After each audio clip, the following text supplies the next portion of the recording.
Hey guys, today I wanted to talk to you about the hatred of the world. Now that sort of sounds like a scary topic, and it really is. It's a not fun topic. It's something that I believe a lot of Christians like to look over and a lot of Christians like to believe isn't going to happen.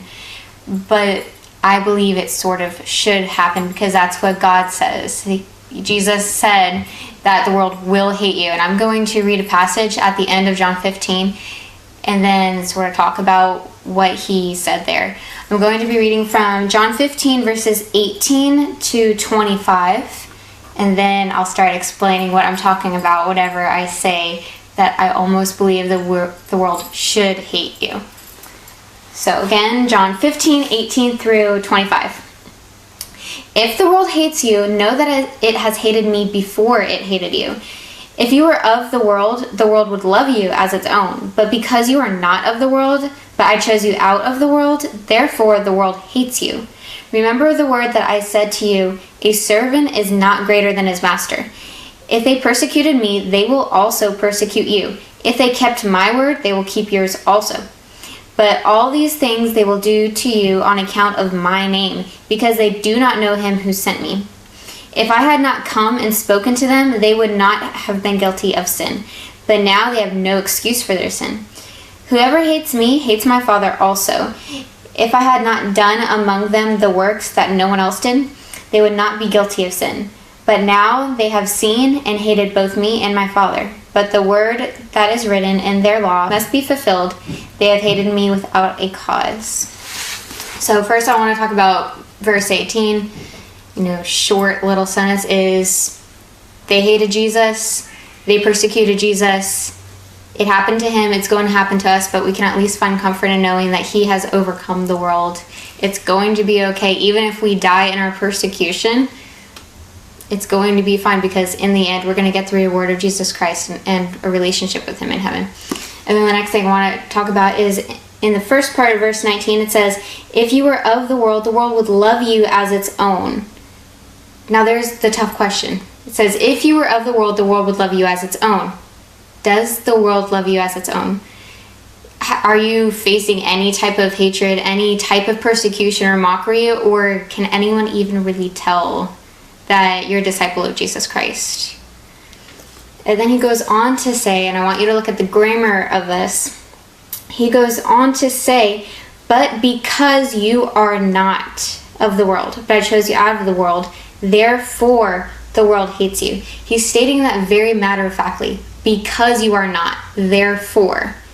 That doesn't leave any question. He is saying that's how you are supposed to be. You are not supposed to be of this world. You are supposed to look as much like me as possible. And that's an area where I think a lot of people are sort of looking over in the fact that I don't believe a lot of Christians are being hated. Like maybe Christianity as a whole is being hated and looked down upon. But most people in my life that I know who are Christians, but I don't believe are disciples, they're just living life looking like everyone else. They're like, oh yeah, I believe in God, and then they leave it there. They're not being hated. They're not being made fun of.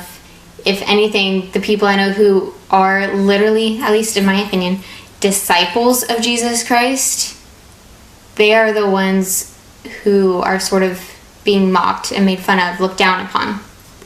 And thankfully, at least in America, we don't have the worst persecution in the world. In the Middle East, Christians are being beheaded by another religion because they don't like the fact that we follow Jesus Christ and declare him as the Lord of all and declare him as the Messiah.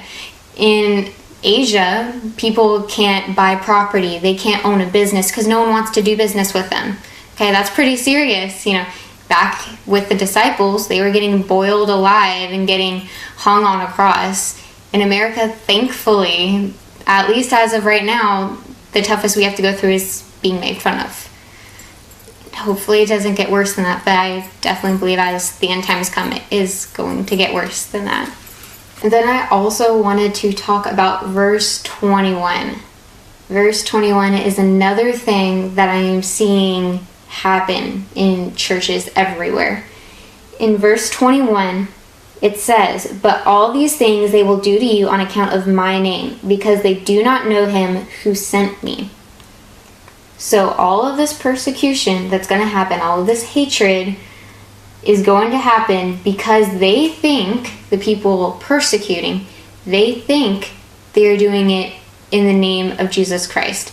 They think they are in the right. Because as it goes on to say in verse 16, more and more Christian churches are going to start denying the truth of the Bible. They're going to start looking more like the world. They're going to start having a watered down Christianity. I see that everywhere happening now. And then I'm seeing fewer and fewer true churches being disciples of Jesus Christ be in existence in America. And I'm seeing those few people, those few churches who are disciples of Jesus Christ almost being looked down upon by the watered down churches. I am very blessed to be in a church I believe is very Bible based, very much focused on spiritual growth, being true believers and followers of Jesus Christ and living that out. And I can say that stuff has happened through just other friends or other churches that we know where it was made clear whenever we spoke truth, it sort of hit a wrong note for them. Now the next section I wanted to go over is verse 22, where he says, "If I had not come and spoken to them, they would not have been guilty of their sin, but now they have no excuse for their sin." Now I just have sort of a thought on this and sort of a question I just wanted to ask. The sin being spoken of is the sin of rejecting Jesus Christ as the Messiah, and after being told that such was true. And the question I sort of wanted to ask was, does this mean secluded tribes have not committed this sin yet? Is that why God is waiting to end the world? Because those tribes, those secluded people groups haven't heard the gospel yet, therefore they haven't specifically chosen to say Jesus is not the Messiah. Because as it says in other parts of the Bible, you're either for Jesus or against Jesus. You're either declaring him as Lord of all, or you are denying that. So that's sort of a question I have. Do you think that because they have not yet committed the sin of rejecting Jesus as Messiah, is that possibly what God is waiting for to end the world? Is he waiting for all people groups to have committed that very detrimental sin of rejecting Jesus Christ as Lord? That's all I had to talk about today. That's what I wanted to hopefully make you think about. Can people tell you are a true disciple of Jesus Christ?